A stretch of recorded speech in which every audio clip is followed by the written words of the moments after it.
Hola, estás en Vive tu Emoción, un podcast de psicología donde te acercamos todo lo que no te han contado sobre tus emociones, con Katia Vázquez y Marta Solanellas.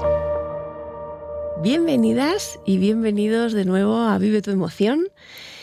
Bueno, compañera, estamos un día más aquí.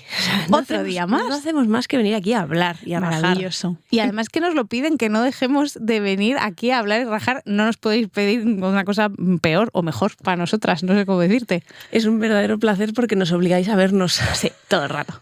Maravilloso. Esto de tener una empresa online es lo que tiene, que los momentos presenciales tienen especial valor. Efectivamente, y nos encanta. Y este ratito de poder exprimir cada tema y poder hablar largo y tendido, pues hombre, el mejor regalo para nosotras, la Sin verdad. duda, sin duda. ¿Y de qué vamos a hablar hoy? Hoy vamos a hablar de bienestar. Ya hemos hablado de felicidad antes, pero hay una sutil diferencia entre bienestar y felicidad.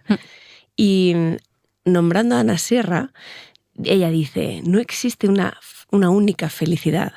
Cada uno debe encontrar la suya. Y esto me parece especialmente importante, porque realmente estamos sometidos a tanta información, demasiado de todos los temas, pero concretamente cuando hablamos de felicidad parece que construir una vida feliz fuera imposible. Totalmente. Y el hecho de no tener un canon concreto y cerrado al que tener que cubrirle o darle, digamos, como tener que cumplirlo, y saber que la gran búsqueda de esa felicidad es la que está dentro de nosotros, a mí me parece especialmente importante. Pero esto se quedaría muy etéreo. Busca tu felicidad, a la fin del capítulo. Se acabó, hasta luego, próximo episodio. Entonces, hemos querido traer aquí al doctor Martin Seligman, que ha dedicado muchos años de su vida a estudiar no solo la felicidad, a estudiar el bienestar. Y bueno, pues podemos decir que es el padre de la psicología positiva, realmente. Desde luego, uno de los grandes, al final, que ha puesto mucho foco y prácticamente casi toda su trayectoria profesional a esta disciplina que es tan interesante y de la que vamos a profundizar mucho más, porque además es verdad que el concepto de felicidad o de bienestar, ¿no?, que vamos a estar todo el rato hablando de uno o de otro indistintamente, yo creo que la felicidad como tal se ha desvirtuado tanto y se ha viciado tantísimo el concepto que para nosotras es muy importante que lo que hoy pongamos encima de la mesa no tenga este carácter de positivismo tóxico del que tanto huimos y que tanto se le ha puesto mucho foco, ¿no?, al concepto de felicidad ahí. Y que entonces genera muchísimo rechazo por parte de mucha gente y incluso de muchos compañeros de profesión, ¿no?, que entienden que cuando estamos hablando de felicidad o de bienestar estamos hablando de happy flower y de negar el malestar y etcétera, etcétera, ¿no? Y de obligar a la gente a ser feliz. Y totalmente. Nada que ver con eso, es que no nos ayuda el nombre. Esto lo hemos nombrado alguna vez, no sé si esto nos lo habréis escuchado, pero psicología Seguro. Positiva, pues en muchas cabezas entra en el cajón inadecuado. ¿Qué sería la psicología positiva, Marta? Cuéntanos. Vale, vamos a intentar explicar qué es esta disciplina de la que nosotras somos expertas y que tantísimas alegrías y viajes a nivel profesional nos ha traído, que tiene que ver precisamente no con la negación del síntoma, no con la negación del malestar.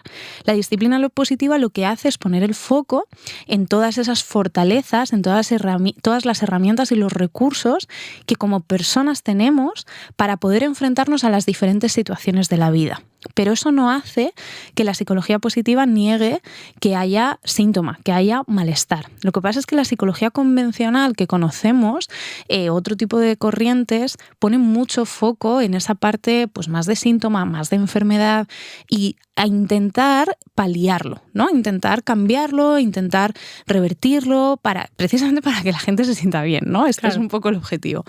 Pues precisamente lo que hace la psicología positiva es decir, vale, pues hay tantísimos, ¿no?, que esto es una de las cosas que hicieron que Martin Seligman, que acabamos de mencionar, dejase de trabajar tanto, porque él trabajaba precisamente en toda esa parte de síntoma de malestar, en muchísimos procesos depresivos, ¿no?, y trabajaba mucho aquí, e hizo un poco como esa otra mirada de, vale, entonces las personas que subjetivamente se sienten felices y consideran que tienen un alto bienestar, ¿qué hacen?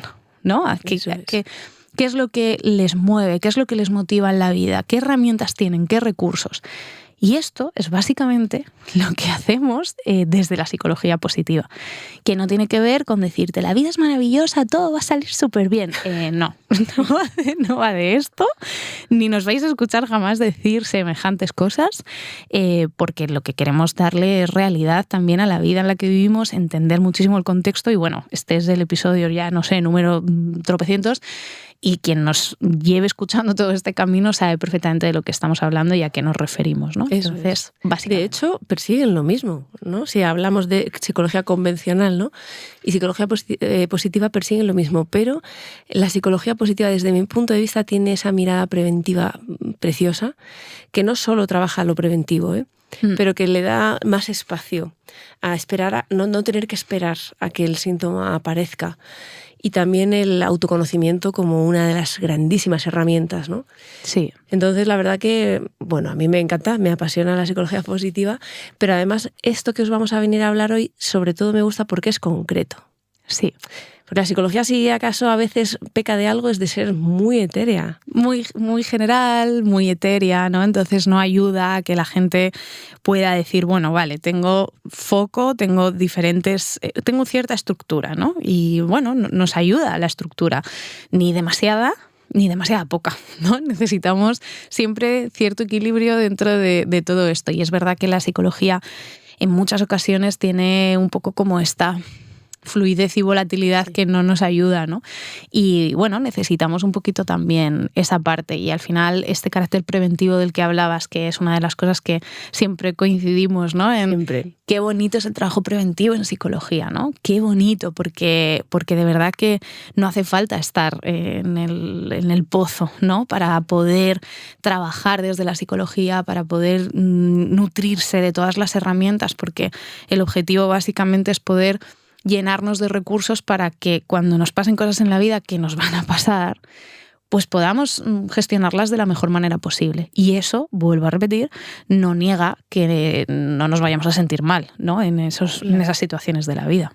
Teniendo en cuenta y de base que siempre hablamos que la regulación emocional no es voy a salir rápido de las emociones desagradables para irme a estar alegre y feliz, sino que en ocasiones pues obtendrás muchísima más información y recursos de otro tipo de emociones, aunque sean más desagradables. Y esto en la misma línea, Construir una vida feliz no significa que cada episodio de mi vida sea súper satisfactorio. Claro. Puedo vivir etapas que son transitorias a veces y que son muy duras, pero que sé que me están acercando a un lugar que yo estoy intentando dibujar, ¿no? Claro. Cada día de mi vida. Y que de alguna manera necesitamos de esas etapas, ¿no? Porque al final, igual que no hay luz sin oscuridad, pues no hay ese bienestar sin malestar. Entonces necesitamos todas las partes para poder integrarlas y para poder entender, bueno, un poco de qué es esto de lo que va la vida, ¿no? Y poder transitarlo de la mejor manera posible.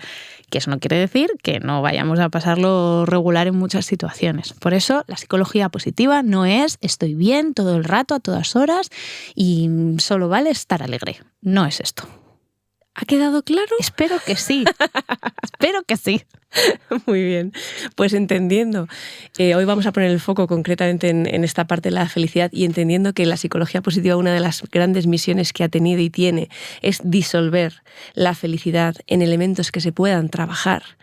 Y ya no es hablar de si soy feliz o no lo soy, o esto me hace feliz o no me lo hace, sino que es lo que la ciencia ha destinado recursos, tiempos y muchísimo personal para tratar de concretar e identificar esos elementos que tienen en común las personas que se sienten satisfechos con su vida, que no va a dejar nunca de ser subjetivo. Pero que es que al final la percepción de plenitud o de bienestar o de satisfacción será siempre subjetiva. Siempre. Tan rica y tan diversa como personas somos en el mundo, ¿no? Eso es. Entonces, aunque podamos coincidir y la ciencia coincida en determinados elementos que son importantes, claves o interesantes, eso no quiere decir que nos vaya a hacer feliz lo mismo. Efectivamente. Entonces, eso es lo bonito, ¿no? Y eso es lo que muchas veces en redes está ocurriendo, ¿no? En redes, digo, por ponerlo en el macro, la macroventana donde ahora mismo la gente muchas veces se mira para cuestionar si es feliz o no. Claro. Está mirando la vida de otros que le hacen felices a los otros. Claro. Entonces, bueno, o que aparentemente le hace felices a los otros. Muy bien metida esa palabra. Que parece que. Parece que les hace felices. Pero claro. Entonces, bueno, no imitemos modelos de felicidad de otros, construyamos nuestro propio modelo de felicidad. Ahora bien, en esa autoescucha y en esa mirada introspectiva a la que, por cierto, no nos han enseñado a tener y mucha gente le cuesta mirarse y encontrar respuestas cuando se hace preguntas, pues vamos a presentaros el modelo PERMA, que es el modelo que Martin Seligman y todos sus colaboradores han concretado respecto a esos elementos que en conjunto aportan bienestar a la persona. Fijaros que Martin Seligman escribió un libro que se llamaba La auténtica felicidad. Ya en él empezaba a nombrar algunas de estas características que os vamos a hablar. Pero no se quedó del todo satisfecho y además el concepto de felicidad como que empezó a intentar salirse de él. Como tú decías al principio, la felicidad es un concepto que está como demasiado manido, ¿no? Ya se ha medio incluso distorsionado. Y a pesar de que a cualquier persona que le preguntes cuál es tu objetivo en la vida, probablemente se acerquen muchos a decir ser feliz, se hace tan... Bueno, se ha utilizado tanto para mal, para marketing, para vender cosas, para vender experiencias, para muchas cosas que yo creo que al final es un concepto que tan etéreo como es y tan manido como está, deja de ser la palabra, ¿no? Sí, totalmente. Deja de tener un poco como ese lugar en el que de alguna forma te puedes sentir identificado, reflejado o transitarlo con calma, ¿no? Sí. Con que te apetezca. Porque de verdad que es que esto lo vemos también, incluso muchos profesionales de la psicología, ¿no? Que es como rechazo a este tipo de conceptos y es como de, bueno, cuidado, porque nos estamos rechazando una parte que rechazamos hasta nosotras, ¿no? Pero el concepto es tan amplio, entonces igual tenemos que, no sé si conseguiríamos llegar a revertir un poco esa mala fama del concepto o es que hay que encontrar otro. Hay que buscar otra palabra. Por lo que se ve, él ha elegido ya cambiarla. Sí, desde luego. Directamente bienestar, que tendrá unos años de vida, ¿eh? Es que hasta que desvirtuemos el bienestar, pues ¿cuánto tiempo le vamos a dar, ¿no? Hay que tener mucho cuidado. Pues mira, nosotras que tenemos visión vamos a buscar la siguiente palabra. Vale.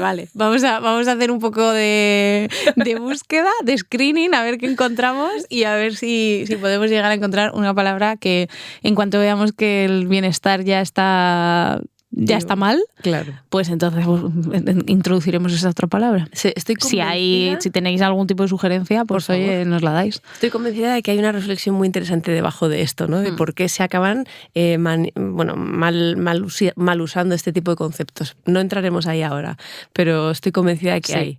Sí. Y luego, después de la auténtica felicidad, él escribió La vida que florece, donde ya le da forma a esta teoría del bienestar, donde habla de esas parcelas de nuestra vida que si cuidamos y atendemos nos podrían acercar a un sentimiento, y diremos siempre, subjetivo de felicidad, de satisfacción o de bienestar. Eso es. Una cosa muy importante de este modelo, de nuevo subrayando lo que Ana Sierra comentaba y os decíamos al principio, es que efectivamente tiene que ser libre. La persona tiene que elegir cómo quiere nutrir esa parte, ¿no?, de su vida. Que es importante, lo que la ciencia te dice es, ojo, esto es muy importante para que tú puedas sentir, pues, que la vida merece la pena, que es en definitiva un poco al final hacia dónde vamos. Pero tienes que elegirlo y tienes que voluntariamente diseñarlo, no copiarlo, no heredarlo y pasarlo por una actitud crítica, ¿no? Claro. Y tiene que contribuir al bienestar, es decir, yo no puedo decir, pues a mí drogarme me hace muy feliz. Por ejemplo. Y dices, vale, pero no. Pero no. Entonces, elígelo, pero que cubra unos criterios de bienestar y de salud. A ser posible. Gracias. Vale, entonces, bueno, en definitiva, vamos a darle forma ya, que lo estamos rondando, pero no vamos al grano. Vamos a ello.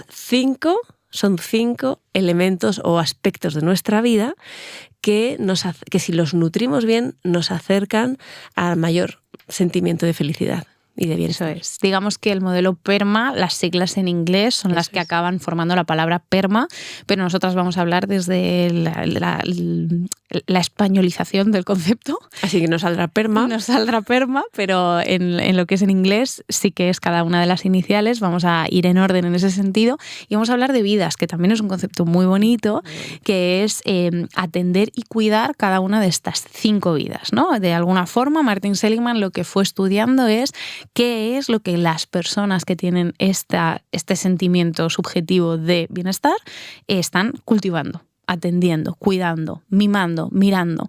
Y esto no quiere decir que tengamos que estar al tope de cada una de estas 5 que vamos a hablar. Esto es muy importante porque hay momentos vitales diferentes, hay situaciones, hay experiencias, hay también rasgos de personalidad que pueden hacer que, oye, pues tengamos digamos como que una atención mayor a una de esas vidas con respecto a otras. Lo ideal es que no estén, que no haya muchísima diferencia entre unas y otras, ¿no? Que no esté unas a tope y otras nada atendidas y cultivadas, ¿no? Que podamos tener cierto equilibrio, pero también tenemos que ser realistas. No es fácil, ¿no? Que absolutamente todas estén súper bien cuidadas y súper bien atendidas. Bueno, ante todo siempre un poco el realismo del contexto de la vida y de la situación. Pero, desde luego, científicamente, atender cualquiera de estas 5 vidas nos va a sumar y nos va a aportar.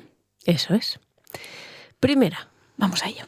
La primera vida se llama la vida placentera. Aquí me encanta. Coincide en la P, pero no es P de placer, es de positive emotions. Cuidado con esto, ¿eh? Total. Porque nosotras siempre decimos que no hay emociones positivas o negativas. Bueno, a Seligman se lo pasamos, ¿no? Se lo vamos a pasar, pero bueno, le vamos a hacer una revisión de la auténtica felicidad y de la vida que florece. La vamos a revisar un poquito. Bueno, sabemos a lo que se refiere cuando dice esto, pero en realidad la vida placentera, ¿qué es la vida placentera? La vida placentera, que es una de las, para mí, de las más bonitas, pero también de las que más nos cuestan atender, tiene que ver con el placer por el placer. Esto que tiene mucho más que ver con el hedonismo, con transitar y dedicarle tiempo a emociones placenteras, a emociones bonitas, que son agradables, ¿no? Que nos conectan con eso, que nos hacen sentir bien y que nos conectan con el placer, que no tienen que tener una productividad más allá de que me hagan sentir bien. Eso es. Y por esto es difícil, claro. Por esta palabra que acabo de decir, ¿no? Esta temida productividad, que es como una sombra negra que nos acompaña en esta sociedad que transitamos y vivimos, que tiene que ver precisamente con que yo me permito transitar o experimentar emociones placenteras, el placer por el placer, el hedonismo, solo si me lo he ganado. Me lo merezco, sí, efectivamente. Y claro, ganármelo y merecérmelo y no sentirme culpable por darme un baño relajante, tomarme esa oncita de chocolate o hacer algo que realmente me gusta, no. Esto suele ser las actividades que antes salen de nuestra agenda, suele ser lo que tiene que, ya porque digamos, mira, no, es que esto ya me lo merezco, bueno, madre mía, el esfuerzo enorme que he hecho, ¿no? ¿Y por qué? Porque realmente es que así nos han educado desde que somos pequeños, ¿no? Al final te dan el postre más rico si te comes toda la comida o si ganas no sé qué o si sacas X nota, ¿no? Al final todos los refuerzos que son agradables, que son bonitos, que te hacen sentir bien, vienen porque te los has ganado antes. Un placer condicionado, ¿no? Absolutamente. Al final eso es permitirnos experimentar sensaciones agradables con una condición de antes sí has hecho esto, sí has hecho lo otro, si te lo mereces, entonces claro, tendrás. Cuando nosotros nacemos y somos pequeñitos, tenemos muchas ganas de vivir emociones muy agradables y muy placenteras todo el rato. O sea, que lo cierto es que, bueno, poco a poco me imagino que la propia institucionalización de la vida, o sea, la sociedad como está construida y que necesita seres productivos, empieza a entender que esa atención al placer puede ser un distractor de la productividad o puede generar seres adultos mucho menos disciplinados o mucho menos trabajadores, ¿no? Desde los filósofos ya se descubre el miedo al placer en cuanto a que desvías a veces del camino, ¿no? Atiendes a las religiones también y por supuesto esto está, ¿no? O sea, no es menor el tema, ¿eh? El debate es interesante. E incluso a nivel social, ¿no? Escuchándote me viene como esta parte también de a nivel social y cultural, determinadas culturas que se consideran, aquí mismo dentro de España, ¿no? Nos podemos imaginar en lugar de donde vives en España, te hace saber o pensar si esta persona trabaja más o trabaja menos, o le gusta más la fiesta o no le gusta más la fiesta, o se echa más la siesta o se echa menos la siesta, ¿no? Y esto se valora como algo negativo realmente, ¿no? En el polo de disfrutar más o lo que sea, ¿no? Que todo esto en el fondo son prejuicios, pero que también está hablando de un estilo social y de qué es lo que se valora más, el que es lo que se valora menos, ¿no? Entonces, bueno, al final ese refuerzo externo va construyendo la sociedad en la que vivimos, ¿no? Entonces es una de las vidas más bonitas, pero es verdad que es una de las vidas que más nos cuesta atender. De hecho, bueno, la emoción que está bañando esta vida, por supuesto, sería la alegría entendida como no perder oportunidades de disfrutar, el poder fluir, soltar el control, entregarse a las sensaciones del cuerpo, de todos los sentidos, porque al final, cuando piensas en comer, piensas en pasear, en irte a la naturaleza, en quedar con amigos, lo que estás haciendo es nutriendo una parte que no es probablemente la mental como tal, sino es la corporal, mucho más corporal, ¿no? Claro. Entonces está claro que no que todo en extremo, como siempre hablamos, y todo saturado tampoco ayuda. Eso es. Entonces pasarnos el día dándonos baños relajantes, pues hombre, nos nutrirá mucho la vida placentera, pero como ahora vamos a seguir viendo, no nutrirá tanto otras. Entonces esto es importante también entender que aunque sea importante ponerle foco, yo creo que lo más importante de esta vida concreta es que empecemos a cambiar el concepto de solo puedo disfrutar de esto si me lo merezco, si me lo he ganado o si hay cualquier acto condicionado, ¿no? que abra la puerta, sino que, oye, te lo mereces y está bien. Y no hace falta que hayas hecho ningún esfuerzo previo para hacer algo que te apetece y que te hace sentir bien. Eso es. Así que vamos a ofrecer ejercicios de las 5 vías. Sí. Pero de este en concreto me parece un ejercicio sencillo, directo, concreto, bonito y que, oye, que depende de la voluntad de la persona que quiera hacerlo o no. Que sería escribir nuestra lista de placeres. Pero si lo podemos incluso escribir cada uno en un papelito y meter todos en un tarro, esto hace que el ejercicio pueda ser más interesante, porque al principio lo primero que tienes que conectarte con qué es lo que a mí me gusta, qué es lo que me genera esas sensaciones agradables. Y esto ya a veces es una pregunta que hay personas que les cuesta contestar. Sí. Cuando llevamos una vida muy estresante o cuando estamos totalmente entregados a los demás, momento de maternidad, por ejemplo, se me ocurre que cuando te vuelves a mirar a ti dices, bueno, y a mí ya no sé lo que me gusta ni qué es lo... Entonces, es una parada para mimar al ser. Y si cogemos cada uno de esos, pongamos 10, por ejemplo, 10 placeres. Maravilloso. Y los escribimos, algo que no tenga que ser muy complejo, algo que está muy al alcance. Cuanto más al alcance, mejor. Los escribimos cada uno en un papelito y lo metemos en un tarro. Y ese tarro, pues de vez en cuando, y sin tener por qué, es transitado por nuestra mano, cogemos un papelito. ¿Y cumplimos? Y lo cumplimos, nos comprometemos a cumplirlo.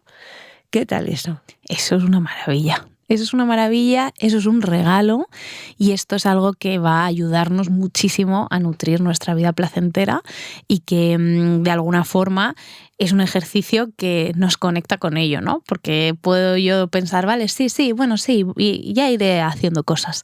No, bueno, pues ponte a practicarlo y oblígate un poquito porque a veces tenemos que forzarnos un poco para romper las barreras de ciertas cosas que nos cuestan. Entonces, claro, igual es, pues te tengo que obligar un poquito a que hagas cosas que te gusten. Que esto es como muy contraintuitivo, ¿no? Obligarte a hacer cosas que te gustan. Bueno, pues vivimos en esta sociedad, ¿no? Entonces tenemos que romper un poquito esa barrera y este tipo de ejercicios pues ayudan mucho para entrar en esa dinámica, ¿no? E integrarla. Recomendación, aquí asterisco, que en esta lista de placeres y de situaciones placenteras o estímulos placenteros haya algunos que puedan ser con otras personas, pero algunos que no. Es decir, que podamos tener tiempos también en soledad para poder disfrutar, que puede ser un baño, como decías tú, puede ser leer un libro con musiquita tranquila, puede ser lo que sea, porque es que esto no es juzgable. No, y además que hay muchísimas cosas que de verdad no cuestan dinero, que también es cierto que en muchas ocasiones entendemos que disfrutar y el placer implica gastarse dinero. Y no. vámonos a las cosas, como tú decías, accesibles, cosas que son asequibles también, ¿no? Y que es tan sencillo, por ejemplo, para mí, tú sabes que yo soy una disfrutora de encontrar cualquier rayo de sol y colocarme allí cual lagarto, ¿no? Entonces, para mí esto es como de, dedícate este momento, 2 minutos, 3 minutos de esto y entrégate a esto, ¿no? Y es bonito y a veces no nos hacemos cargo de que este tipo de cosas nos nutren mucho y están súper al alcance. Sí, y de hecho, cuando terminemos de hablar del modelo entero, os daréis cuenta que a lo mejor algunos de los placeres que escribís tienen que ver con más de una vida. Que a lo mejor con esa acción estás cubriendo no solo que sea una sensación agradable, sino que a lo mejor lo compartes con tu gente, que a lo mejor está dentro de tus fortalezas. Bueno, y aquí no me callo para no desvelar más, pero ojo, que no es superficial el ejercicio para nada.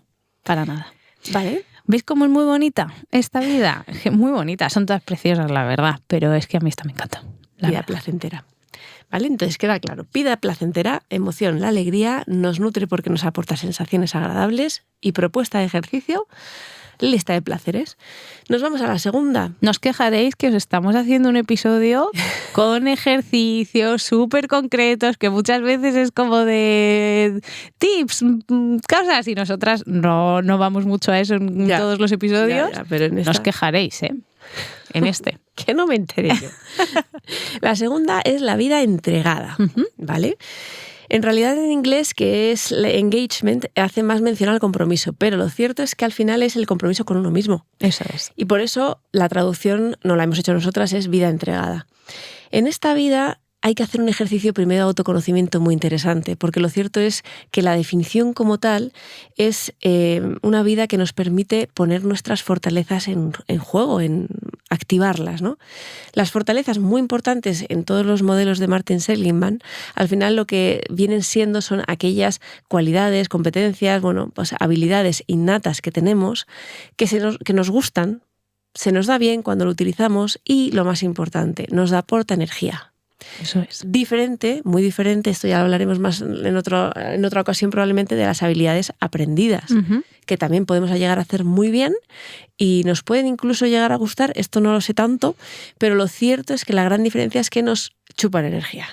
Eso es. Claro, y la fortaleza, poner en juego fortalezas es muy interesante porque vivimos una sociedad y una vida, hablando de energía, muy exigente. Nos consume mucha energía y nos deja reparar poca, porque descansamos poco, porque la propia vida placentera, como decíamos, puede ser un gran enchufe y nos la limitamos mucho. Entonces, realmente, tener en cuenta que tenemos un motor interno que nos permite poner en funcionamiento habilidades y competencias, fortalezas, que nos puedan nutrir solo por el hecho de ponerlas en juego, me parece fascinante. Lo es absolutamente fascinante y yo creo que aquí muchas de las reflexiones pueden venir del lado de, pero ¿y entonces qué? Vale, sí, fortalezas, recursos, vale, pero eso... ¿Qué es, no? ¿Qué es exactamente una fortaleza o cómo entiendo yo cuáles son mis propias fortalezas, ¿no? Y es verdad que son conceptos que si empezamos a hablar de ellos, la gente los puede como llegar a entender mucho, a integrar mucho dentro de, o a sentirse más identificado, ¿no? Pero otras veces nos confundimos, como bien has dicho, con esas habilidades aprendidas de, bueno, esto se me da bien. Ya no vale solo con que se te dé bien. O sea, una fortaleza tiene que dársenos bien, pero además también tiene que hacernos disfrutar en el sentido de que como bien decías, nos aporta esa energía. Porque a mí se me puede dar bien una tarea de mi trabajo porque la he automatizado y porque he aprendido a hacerla y es parte de mi trabajo, pero puede no gustarme nada. Eso es. Y si no me gusta nada y yo en el momento, no sé, siempre contamos esto, pero de verdad, mundo autónomo, mundo facturación, es como, Dios mío, llega al final del mes o al final del trimestre y es como el horror, claro, pues igual yo puedo saber muy bien lo que tengo que hacer y lo hago medianamente rápido y sé todo y lo he automatizado y se me da bien. Pero eso no quiere decir que yo vaya a disfrutar en absoluto haciendo la facturación. Entonces, esto yo creo que es importante entender, ¿no? Si no me equivoco, en la página de Martin Seligman, ¿verdad? Se puede hacer un test. Authentic Happiness, lo podemos poner en la descripción. Authentic Happiness, ahí podéis entrar para poder hacer un test en el que ordena las fortalezas humanas, ¿no? Todas las fortalezas que Martin Seligman ha ido estudiando y entiende que todos los seres humanos tenemos, y lo que hace es un poco como hacerte la referencia y el orden de más o menos cuáles son las fortalezas que más utilizas, porque es muy importante entender que todos tenemos cada una de ellas. Creo que Martin Seligman habla de 27, si no me equivoco. Creo que él es 24. 24. Vale, pues me he equivocado. Pues 24. Menos mal que te tengo aquí. Y que todos contamos con todas ellas, pero es verdad que no utilizamos tanto unas como otras, ¿no? Claro. Esto es un poco como, siempre hablamos del concepto de tienes una mochila, tú vas con tu mochilita de herramientas por la vida. Pues todas las herramientas no están en la parte alta de la mochila. Tienes muchas herramientas en la parte baja de la mochila que cuando las quieres utilizar ágilmente, utilizas las primeras, las que de alguna manera te funcionan. Pero eso no quiere decir que no puedas utilizar otras. Lo que pasa es que hay que explorarlas, ¿no? Entonces, bueno, cuando hablamos de fortalezas, ¿de qué hablaríamos? En conceptos, para que la gente entienda qué es exactamente una fortaleza. Sí, concretamente vamos a ponerle un apellido: fortalezas de carácter. Esto ya quita de en medio que se te deben bailar o darle un balón. ¿Vale? Entonces, fortalezas de carácter pueden ser, por ejemplo, la gratitud. Puede ser la capacidad de aceptar. Puede ser la capacidad de comprometerte. La valentía. Puede ser el perdón. Puede ser el propio conocimiento emocional o el manejo de esas emociones. Puede ser la necesidad de cooperar con los demás, de ser creativo también. Fijaros que estamos hablando de rasgos de carácter. Total. Entonces, claro, cuando todas las fortalezas, y esto yo creo que sí que merece otro episodio, las podemos no utilizar o saturar. Probablemente, estaba pensando, estas primeras que sacamos siempre serán las que saturemos. Claro. Entonces, ¿qué pasa si mis fortalezas saturadas, las que siempre utilizo, son el compromiso, la calidad, la directividad, pues persistencia? Pues probablemente sea mi pequeña cárcel. Efectivamente. Porque eso sí, se me darán bien, sí, me gustarán, sí, incluso me darán energía. Pero claro, en todos los momentos, en todas las situaciones, cuidado. Porque además hay combinaciones de fortalezas que son una bombita, ¿no? Entonces, por ejemplo, un análisis elevado con una calidad elevada nos puede hacer estar dándole vueltas a lo mismo, buscando que sea perfecto eternamente. A ver quién es el guapo o la guapa que sale de ahí fácilmente. Creo que 5 o 6 ya han dicho hoy yo. Muy probablemente. Entonces, bueno, como bien dices, este es un episodio solo de fortalezas para que nos podamos profundizar, ¿no? Sí, recrear. Recrear. Esta era la palabra que quería encontrar. Recrear en las fortalezas, que son maravillosas, pero vamos a centrarnos en la vida entregada y en de qué manera yo pongo en funcionamiento, ¿no? Cada una de estas fortalezas que hacen que hay un concepto muy interesante en la vida entregada que tiene que ver con el concepto de flow. ¿Qué sería el concepto de flow, Katy? El concepto de flow, además Martin Seligman es uno de los que lo define como esa capacidad de perder la noción del tiempo porque estás totalmente entregado a la actividad que estás haciendo. Y esto generalmente no nos pasará con la facturación, no. En nuestro caso. A mí no, la verdad. O sea, habrá otras personas que sí. Los gestores, por ejemplo, que se dedican a esto, entiendo, pero yo no. Claro, entonces cuando realmente estás poniendo en marcha recursos que tienes a mano, que se te dan bien, que te aportan, que te generan energía, pues es como un vicio, ¿no? Es casi adictivo. Entonces no te das cuenta de repente miras el reloj y dices, madre mía, no me puedo creer que haya pasado todo este tiempo. Por ejemplo, nosotras haciendo un podcast. Por ejemplo, de hecho. Miramos ahí en la hora y miramos la hora, madre mía. Entonces ahí es cuando de repente te das cuenta que has debido de poner fortalezas en marcha. Qué bonito será descubrir cuáles, ¿no? Uh-huh. Y claro, ¿qué ocurre? Que al final este compromiso que tú tomas contigo mismo de hacer uso de tus fortalezas te exige saber cuáles son. Y para eso necesitas conocerte, ¿no? y dedicamos muchísimas horas al trabajo. Esto lo decimos muchas veces, ¿no? Qué bonito sería que nuestro trabajo estuviera en un lugar donde nosotros podemos poner esas fortalezas en marcha.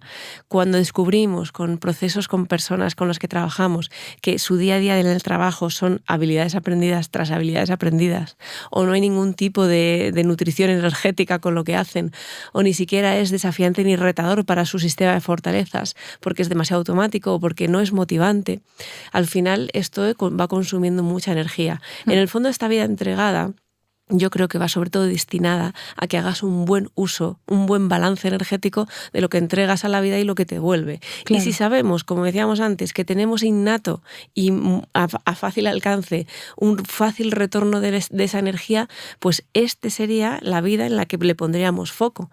¿Qué es lo que hago? ¿Desde dónde lo hago? ¿Y cómo podría esto nutrir? Fijaros que la emoción que acompaña esta vida sería la rabia. Y vamos a explicar esto. Claro, explica, por favor. La rabia entendida desde donde siempre os explicamos en Vive tu emoción que la rabia, esta emoción importantísima, tiene su función, ¿no? Digamos que el objetivo, la función de la rabia es esta función socioemocional de hacer justicia. Pero no solo utilizamos la energía de la rabia para ser unos justicieros de la vida, sino que también utilizamos la energía de la rabia para pasar a la acción, ¿vale? No únicamente cuando hablamos de energía de determinadas emociones, hablamos de eso que nos aportan para hacer o dejar de hacer. Y estamos hablando todo el rato de eso que hago, eso que pongo en funcionamiento. Para hacer y para poner en funcionamiento no puedo tirar de la energía de la tristeza, no, que es una energía más bajita, más introspectiva, más de reflexión. Necesito una energía de acción. Y la energía de acción es la de la rabia. ¿Que tengo que hacer esto enfadado? No, ¿vale? No hay que hacer esto enfadado, todo lo contrario. Sino que tengo que saber que desde la energía de la rabia podré poner en funcionamiento todos estos recursos. A ver si poco a poco vamos deconstruyendo a la rabia o vamos bajándola de ese lugar donde se la ha colocado, que parece que siempre es tan cólica y hostil. Sí. Fijaros que estamos hablando de poner en marcha nuestras fortalezas. Por cierto, y hablando de fortalezas, o esto me lo callo para el episodio de... No, ya no te lo calles, ya lo dices. Pues ahora me lo callo. Martin Seligman habla concretamente de 3 fortalezas muy protectoras de la salud mental. Y nosotras hemos añadido una cuarta, sí, porque nos hemos ha apetecido. Él habla de la gratitud, habla del perdón y habla de... ¿Cuál era el humor? Y habla del humor, eso es, la gratitud, el perdón y el humor como 3 fortalezas muy poderosas para la salud mental. Nosotras incorporamos la aceptación. Por favor. Porque sentimos que es también una puerta de entrada muy grande. Sí. De hecho, tenéis un episodio entero solo de aceptación. También otro solo de humor, pero no tenemos ni de perdón ni de gratitud. Pues mira, pues nos lo apuntamos. Porque igual hay que hacerlo. Y de hecho, hicimos esta formación no la sacamos en la página web, no la vendemos, pero hemos hecho ya 2 ediciones de un taller de fortalezas para conocer tus fortalezas personales, poder hacer un test que te saque un poco el perfil de fortalezas y luego entenderlo, ¿no? Entenderlo porque es lo que son las herramientas que sales a la calle, o sea, sales vestido con ropa y con tu mochila de fortalezas. Es muy interesante, lo que pasa es que no lo ponemos en venta porque en realidad vemos los perfiles de las personas que hacen el taller y no... Claro, es más personalizado y por guardar un poco y salvaguardar un poco la intimidad de las personas y que además las personas dentro del taller puedan sentirse libres de hablar y de compartir lo que quieran sobre sus propios perfiles, pues por eso no lo compartimos, pero que si queréis que hagamos otra edición de este taller de 2 horitas que hacemos súper bonito y súper interesante, pues no tenéis más que decírnoslo y vuestros deseos serán órdenes para nosotros. Así que tenemos vida entregada, con su emoción de rabia bien entendida, que nos nutre porque nos permite poner en marcha nuestras fortalezas que nos aportan energía y pasar a la acción. Y el ejercicio que proponemos es por lo menos identificar qué actividad haces que entres en estado de flow. Eso es. Cada uno será una cosa diferente. Por lo menos identifiquemos. Y luego ya, si queréis saber más de vuestro perfil de fortalezas, pues eso es más profundo todavía. Totalmente. Tercera vida. Muy importante esta tercera. Muy bonita además también. Vida significativa. En inglés, meaning, por eso la M. Eso es. La vida significativa tiene tiene un lugar muy interesante. De hecho, Martin Seligman habla de ella como una de las más importantes del modelo. Sí. Porque de alguna forma da respuesta a qué hace que mi vida merezca la pena, qué hace que mi vida tenga sentido. Y esta es una pregunta que no se responde de la noche a la mañana. No. De hecho, hacemos talleres y hacemos procesos precisamente para llegar a responder estas preguntas que no se responden de la noche a la mañana, ¿no? ¿Qué hace que mi vida tenga sentido? Tiene un carácter de reflexión muy potente. Y honestidad. Y de muchísima honestidad, ¿no? Entonces, si ya en la vida entregada tenemos que tener un trabajo de autoconocimiento, en la vida significativa, pues también, ¿no? Muy, muy importante. Entonces, de alguna forma habla de todas estas cosas, de todas esas áreas, de todos esos conceptos o conceptos, creo que es la palabra adecuada, que nos ayudan a poder entender que mi vida tiene sentido. Y esto puede ser desde algo que deja una huella y un impacto social tremendo, porque hago una asociación, una ONG que ayuda a muchísimas personas y esto hace que mi vida tenga sentido, pero también puede ser un impacto chiquitito en mi gente cercana, la manera en la que quiero transitar mi vida, la forma en la que me enfrento a las situaciones de la vida, y esto también es darle sentido, ¿no?, a esa vida significativa. Sin duda, fijaros que al final es esa búsqueda del significado de la propia existencia. Atreveros a responder a esta pregunta: ¿qué le da sentido a tu vida? No hace falta que sea ahora, pero que en algún momento digas, vale, sí, más o menos lo sé, ¿no? Pero dilo o escríbelo, ponle palabras. ¿Qué hace que mi vida tenga sentido? Porque buscar significado a la propia existencia, al final, como decíamos, es un acto reflexivo de alta honestidad y que a veces no tiene fácil y directa respuestas. Es decir, que no es cuestión de agobiarse, pues no lo sé. Hay gente que dedica procesos de acompañamiento largos para poder llegar a esta respuesta. Desde luego, y porque muchas veces además yo creo que se dirige la pregunta de manera equivocada. Entonces, muchas veces lo que nos encontramos es: ¿a qué he venido yo a este mundo? Ya. ¿Y a qué he venido yo a este mundo? Es una pregunta de mucho peso y de muchísima carga. Entonces, por eso nos gusta darle la vuelta, ¿no? ¿Qué hace que mi vida tenga sentido? Implica muchos factores, implica muchas cosas, implica personas, implica formas de actuar, implica la manera en la que yo quiero estar en el mundo, implica tanto, es tan amplio que, o sea, pongo diferentes ejemplos porque cada uno se sentirá identificado con una cosa, ¿no?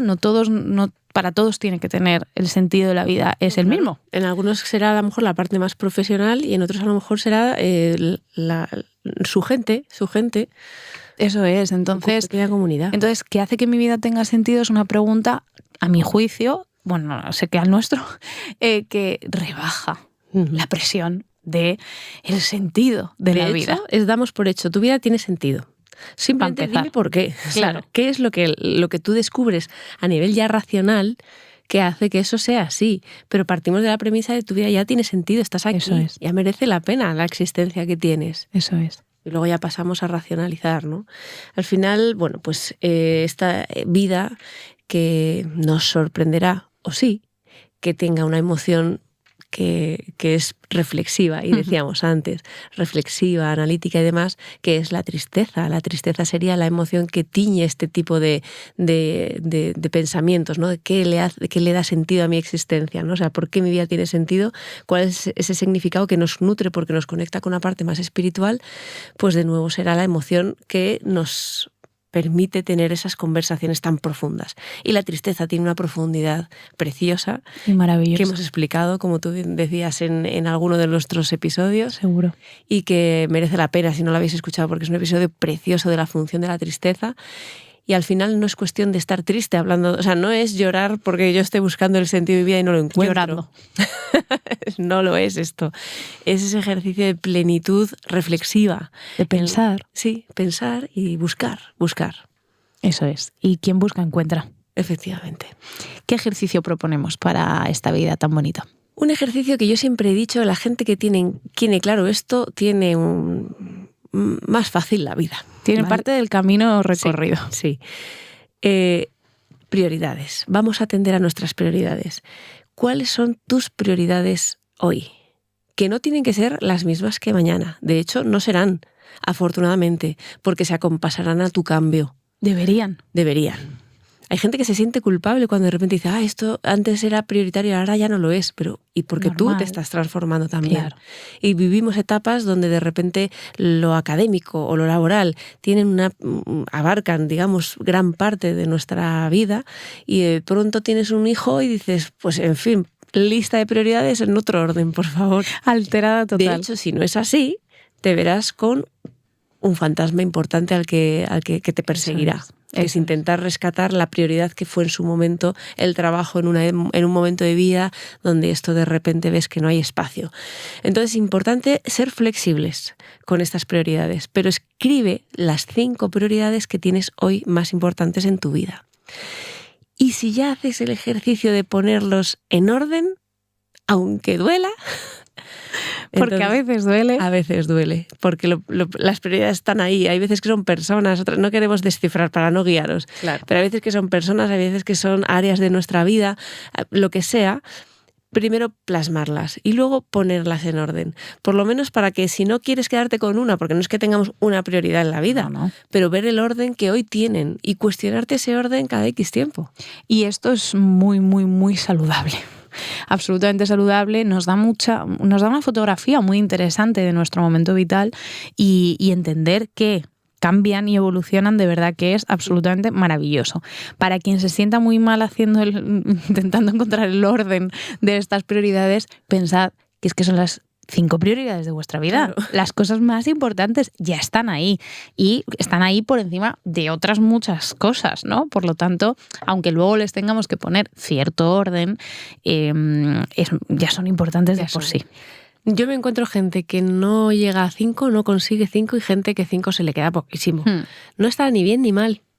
Ni bien ni mal. Cada uno que se lleve el ejercicio a donde necesite y entonces tendrá sentido. Claro, lo único que sí que es interesante es ver, cuando ya tienes tus 5 prioridades puestas en tu papel, pensar si la vida que tú tienes es respetuosa con esas prioridades. Porque la coherencia en este aspecto hace que esta vida significativa tenga más, se nutra más. Cuando la incoherencia genera malestar.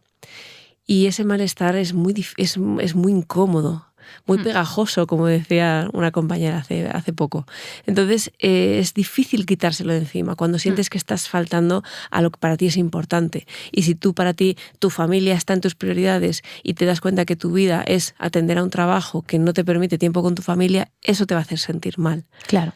Si no sabemos resolver esto por nosotros mismos, pues para esto están los procesos terapéuticos también, ¿no? Para acompañarnos y guiarnos a no solo quedarnos en estas prioridades, sino ir siguiendo, bajando en la profundidad para poder ayudarnos a acompañar lo que hacemos en nuestra vida con lo que se supone que es coherente para nosotros, ¿no? No podemos daros muchos más pasos. Este es el primero, pues para que cada uno pueda hacer su pequeño ejercicio, pero más allá ya entramos en un proceso terapéutico. Claro, eso es. Pero como decía Marta antes, Martin Seligman le daba mucha importancia a esta vida significativa, así que las vueltas que hagan falta para poder llegar a alguna respuesta. Llegamos ya a la 4ª, penúltima vida, la vida lograda, que al final es, o conseguida, a veces decimos también vida lograda, vida conseguida, en inglés accomplishments. Entonces, fijaros que aquí lo que estamos atendiendo es a nuestros objetivos, nuestros logros, nuestras metas, nuestra forma de vivir la vida de una manera motivadora. Porque al final la motivación no es otra cosa que tener un motivo para pasar a la acción. Y estar en la acción es estar vivo. Si yo tengo motivos por los que hacer, mucho mejor que si yo hago en automático o porque me lo han dicho, pero no encuentro el placer de hacer eso que hago. Entonces, fijaros que aquí, en La vida que florece, en el libro que os comentamos, ellos hacen mucho hincapié en un concepto que no solo es soy lo que lo que logro, lo que consigo, no soy lo que consigo, sino más bien soy lo que persigo. Porque en cierto modo ya tiene valor el hecho de ponerme objetivos y luchar por ellos, aunque no los consiga. Eso es. Yo creo que esta es una de las partes más bonitas de esta vida, el hecho de entender que no es simplemente me pongo un objetivo y lo consigo o no lo consigo, sino me pongo un objetivo y voy transitando el camino y luego si ese objetivo cambia, pues ha cambiado. Pero lo importante no es conseguir el objetivo per se, sino todo lo que transitamos en ese camino, ¿no? El hecho de proponerme llegar a ello y ponerme en funcionamiento y disfrutar también del camino y estar atento o atenta a eso que estoy consiguiendo y que tenga, haciendo referencia a la vida anterior, que tenga sentido, ¿no? Que eso que esté haciendo, como bien decías, no lo haga porque sí o lo haga en automático, que es como vivimos muchas veces, efectivamente, ¿no? Entonces, súper importante esta vida, muy bonita también. Fijaros que nos nutre porque nos hace conscientes de nuestra capacidad, de nuestra valía. Y al final la motivación, que nosotros hablamos mucho de automotivación, sería lo mejor, ¿no? Que nosotros seamos los primeros que sepamos cómo sacarnos esa capacidad de luchar por lo que soñamos, por lo que queremos, por lo que nos mueve en el fondo.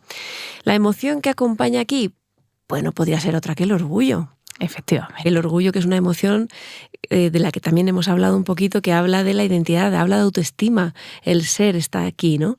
Y sentirnos capaces y merecedores está en esta emoción.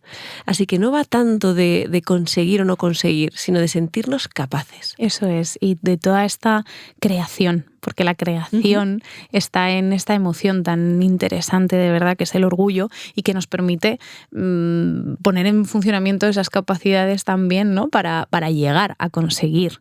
Si ya unimos esa vida lograda con esa vida entregada, pues estaremos nutriendo también muchas cosas y esa vida significativa al final no son compartimentos estancos, ¿no? Claro, se relacionan las unas con las otras también y a veces como bien decías antes, de una pequeña cosa podemos llegar a estar nutriendo muchas de las vidas diversas, ¿no?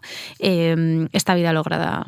Eso es. Muy Así guay. que bueno, disfrutemos del perseguir nuestros objetivos. No solo celebremos o no, hay gente que ya ni celebra el logro conseguido, pero esto ya es otro tema. Pero ya no solo merece la pena si se consigue, no, merece la pena en el momento en que lo visualizas y dices, venga, vamos a intentarlo, vamos a por ello, ¿no? Ejercicio que podríamos proponeros para nutrir esta vida lograda.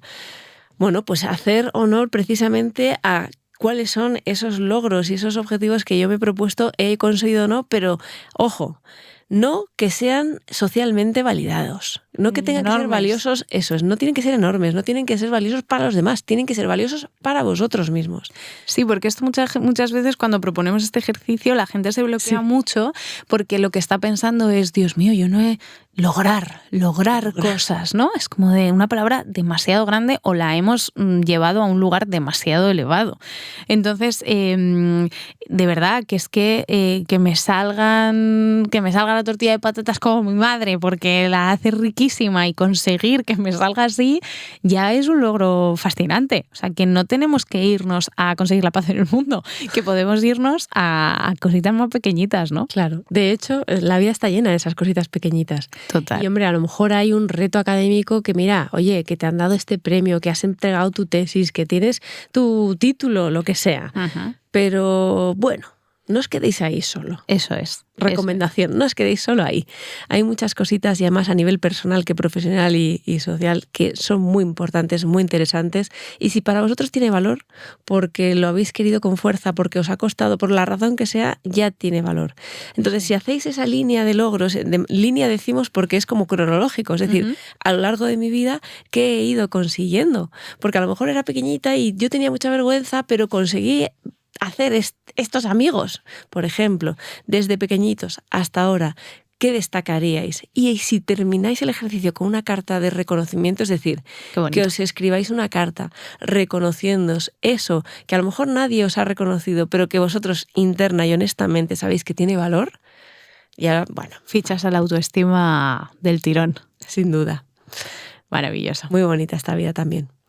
Y llegamos a la última. La última, muy importante. Pero no por ello menos importante, efectivamente. De hecho, otra de las vidas que Martin Seligman también le pone especial atención, que nosotras hemos hablado ya muchísimo de ella y probablemente la hemos mencionado de esta manera, que tiene que ver con la vida compartida. En este caso, la R de relationships, ¿no? Entonces, ¿cuál es esta vida? Esta vida es la que nos permite, como seres sociales, vivir en sociedad y pertenecer. Y para las personas que sepan un poquito de ingeniería emocional, ya saben qué emoción es, porque la emoción que nos da pertenencia es el amor. Así que esa es la energía del amor la que ponemos en movimiento cuando estamos intentando nutrir la vida compartida, porque realmente nos nutre, porque nos aporta una red social de apoyo y necesitamos esa red social, necesitamos al otro para sobrevivir, esto lo decimos mucho, pero además es que ya no solo es que necesitamos al otro, necesitamos con calidad al otro.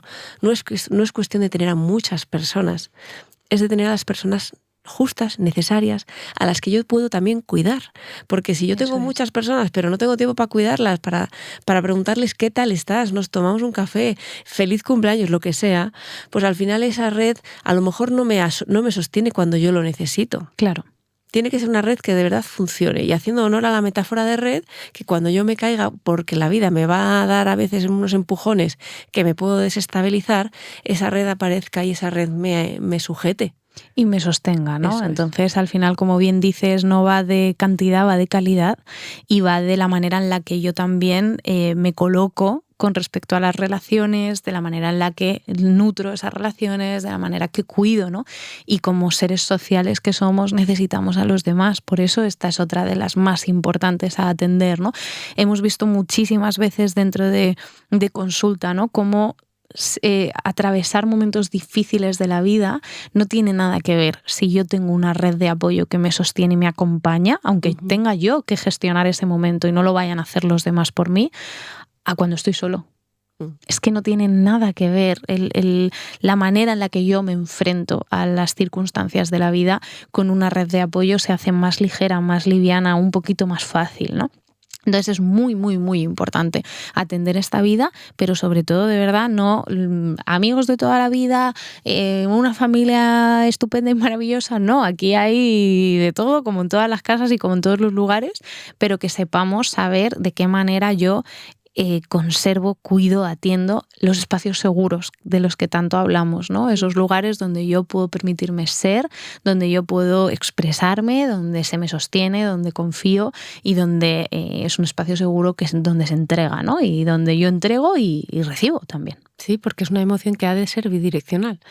Fijaros que el estudio longitudinal más grande en psicología que se ha hecho, y estos son estudios que se hacen a lo largo del tiempo, siguiendo a una persona, en este caso muchas personas, para ver cuáles un poco los cambios que van sufriendo, o no para mal, sino lo que le va ocurriendo, y con la pregunta y la mirada, fijaros que ya va más de, casi no sé si ha llegado a los 80 años, pero va por el cuarto director. Están empezando con la siguiente generación de estas personas que empezaron a estudiar desde pequeñitas para poder descifrar qué es a lo que esas personas, cada una hacia la vida que tiraba, les llevaba a ese sentimiento que decíamos de subjetividad al principio, de subjetiva felicidad al principio, ¿no? Y después de analizarles y seguir sus vidas durante más de 70 años, descubrieron precisamente que no es el dinero que llegaban a tener, dónde vivían, qué casa tenían, qué coche, qué colegio, qué familia. No era esto. Era la sensación de red de apoyo de calidad. Las personas, independientemente de otros parámetros, que por supuesto muy diversos en tanta muestra, reconocían tener una red de apoyo de calidad, se sentían muchísimo más plenos, satisfechos y con mayor bienestar que las otras personas que a lo mejor despuntaban más en otras variables. Claro. Este es un estudio, no sé si el actual director sigue siendo Robert Waldinger, pero en cualquier caso encontráis charlas TED de él muy interesantes. Así que fijaros que en una etapa donde la sociedad está tirando muy fuerte hacia el individualismo, cuánto nos estamos alejando de un parámetro que ya los estudios y la ciencia ha demostrado que es un gran protector de la salud mental, psicológica, emocional, y que si consiguiéramos nutrirla, sentiríamos muchísima paz interior. Nada más que añadir a esto, amiga. Sin duda un ejercicio muy bonito, y de hecho el ejercicio que podemos hacer aquí es dibuja una mesa, la mesa que tú quieras, y ponle nombre a esas patas, personas. Intenta que no sean colectivos. Personas que a día de hoy sostienen la mesa. Tu mesa de vida, ¿no? Eres tú. Y cómo es esta relación, cómo atiendo yo esa relación, si la estoy dando por hecho o no la estoy dando por hecho, de qué manera si esa persona desaparece o esa persona no se cuida esa relación, ¿qué puede pasar? ¿No? Porque también me está sosteniendo. No solo ponemos ese lugar en el resto de las personas, nosotros hacemos nuestro papel, ¿no? Pero como bien decimos, esa vida compartida es importantísima. Eso es. Así que ya tenemos las 5 vidas. Pues qué bonito. Gracias, Martín Seligman y compañía, por darnos esta sabiduría. No es coña que yo en muchos procesos utilizo esta herramienta para acompañar a las personas. En plan, vamos a nutrir y vamos a revisar y nutrir esas 5 parcelas de tu vida. Porque esto le va a dar un eje estructural y un orden a que tu tiempo lo inviertas en aquello que ya sabemos por ciencia que te va a aportar bienestar. Entonces, este episodio puede tener su cáliz teórico, pero es muy práctico, súper práctico. Muchísimo. Ojalá que compañeros y compañeras psicólogos que nos estéis escuchando os pueda servir, ¿no? para guiar ciertas sesiones o ciertos procesos y todo lo que necesitéis saber más allá de este pequeño episodio que damos estas pinceladas, ¿no? Pero que tiene una profundidad mucho mayor, pues por favor nos lo hacéis saber para poder ayudaros lo máximo posible. Y el resto de personas que nos dediquéis a esta profesión, pero que como nos estáis escuchando entendemos que os interesa el mundo emocional y psicológico, pues que por supuesto podáis nutriros, ¿no? de todo esto para ir haciendo estos pequeños ejercicios e ir resolviendo e ir viendo, al menos atendiendo cómo está cada una de estas vidas en este momento de mi vida. Ya solo eso es valioso, simplemente sin hacer más ejercicio que ese. Tenemos en la web un taller Bienestar Psicológico. Es precisamente un poco la profundidad de este episodio. Eso es. Entonces ahí tenéis para poder, sí se puede comprar. Sí, está en la página web y de alguna forma además son 2 horas, se puede ver durante 30 días desde que se adquiere el taller y es muy útil, muy práctico y profundizamos bastante más, donde damos más herramientas, más estrategias para poder trabajar desde este bienestar. Amén, hermana. Pues nada, qué episodio tan bonito. Muy bonito. La verdad es que cada una de estas veces, creo que he dicho en todas que qué bonita esta vida, es que son todas muy bonitas, la verdad. Qué bonita esta vida, qué bonita esta vida. Bueno, esperemos de verdad que os haya aportado, nutrido y que sigáis viviendo vuestras emociones. Por supuesto. Y si me permites, hoy voy a hacer un resumen de despedida. Por favor. Mucho más de tips. Venga. ¿No? Haciendo honor a las 5 vidas. Venga. Si puede ser. Disfruta de las pequeñas cosas y agradece lo que tienes. Venga. Haz cosas que realmente merezcan la pena para ti. Atiende tus prioridades y actúa en coherencia con ellas. Celebra lo que consigues o luchas por conseguir. Uh-huh. Y cuida de tu gente y déjate cuidar. Pues hasta aquí. Hasta aquí. Adiós.